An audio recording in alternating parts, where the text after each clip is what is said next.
제가 며칠 전에 유튜브에서 봤어요. 아, 네. 이렇게 하면 간단하게 해결할 수 있다 이런 취지여서. 네. 그 KBS 뭔지를 잘 경제소 모르겠- 진행하는 약간 동의는 안 최부심이라고 합니다. 되던데.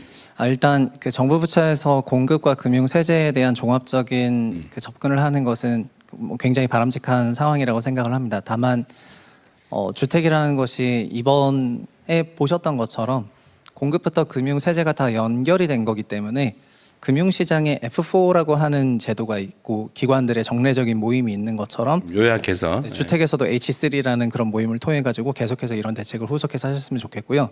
그리고 지금 논의되고 있는 것이 제가 볼 때는 하나의 함정으로 인해 가지고 원하시는 목적을 달성하지 못할 가능성이 아주 높은 것 같습니다. 무슨 말씀이냐면은 주택 공급의 주체는 공공과 민간이 있고 공급 유형은 분양과 임대가 있는데요.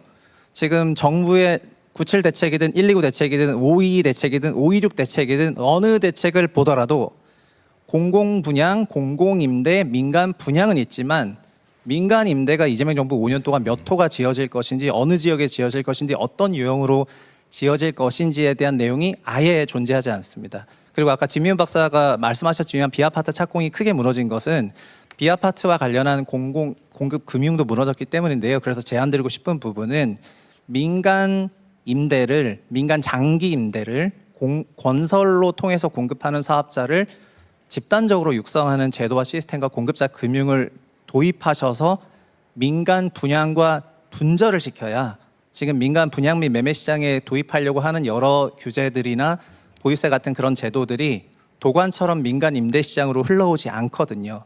현재의 경우에는 이런저런 정책들을 썼을 때 이것이 자연스럽게 민간 임대로 흘러오기 때문에 이것이 임대로 상승으로 이어지고 임차인들이 주택 매매 수요를 만들어내는 그런 방식으로 작동을 하면서 다시 한번 원래 목적했던 정책 목표가 도입되지 않을 가능성이 굉장히 높다는 생각입니다.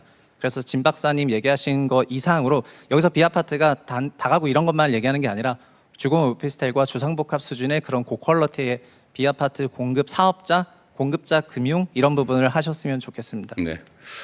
민간 건설 임대, 비아파트, 뭐 아파트도 상관없고, 네, 건설 임대 부분은 우리가 무관심한 것은 아니고 기존의 제도들이 나름은 있죠. 근데 그게 잘 작동을 안 하는 거겠죠. 네, 가령 금융만 하더라도요. 지금 일반적인 PF 금융은 토지와 공사비를 빌려서 분양을 통해서 상환을 해야 됩니다.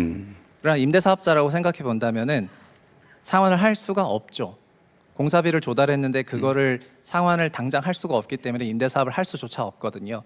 그래서 아까 비아파트 착공이 왜 안 됐냐면 한국에서는 그것을 전세금으로 받아가지고 100가구를 공급하게 되면 공사비가 3억인데 100세 되면 300억이 되지 않습니까?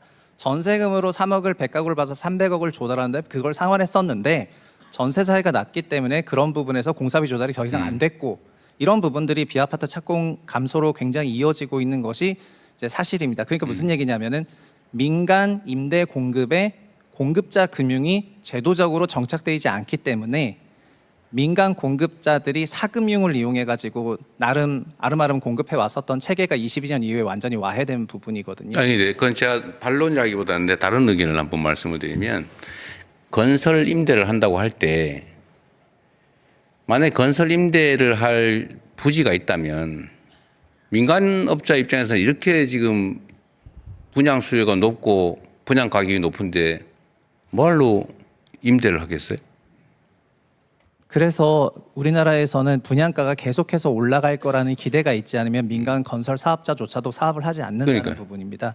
그래서 역설적으로 말씀을 드리자면 민간 임대 시장에 상당한 인센티브가 주어져야만이 공급자 금융이든 제도적이든 세제적인 아니 그래서 그러니까 아니 그 이론적으로는 그럴듯한데 이제 현장에 있는 뭐 현실적인 정책 결정자 입장에서 보면 수도권 서울의 수요가 임대도 있고 분양도 있는데 적정한 가격이라면 지금 분양은 아주 쉽게 될 거 아닙니까? 그런데 그런 상황에서 신축할 수 있는 부지를 가진 민간업자 입장에서 왜 임대를 하겠어요? 분양을 하지? 본질적인 문제는 신축할 부지가 거의 없다는 거예요. 그게 많이 있는 상태에서 선택을 하는 게 아니고 없는데 부지를 어떻게 확보합니까? 그 민간 사업자들이 갖고 있는 부지라는 게 민간 개인들이 갖고 있는 부지고 이것이 정비 사업을 통해 가지고 대규모든 소규모든 이런 방식으로 분양을 통해서 공급이 되지 않습니까? 그런데 지금 필요한 것은 아까 진 박사든 국토연구원의 박천규 박사든 똑같이 얘기하신 것은 도심 내에 주거용지만 있는 것이 아니라 비주거용지도 많고 유휴부지도 많고 용도를 전환하거나 할 수 있는 용지들도 뭐 많이 그런 있습니다. 것들은 발굴을 해야 되겠죠. 네, 여하튼 그런 사업, 알겠습니다. 그런 부분에 대해서 이제 전폭적인 혜택을 주면서 이 사업을 육성하시는 것이 좋을 것 같습니다. 네, 그건 네. 검토를 한번 해보죠. 예.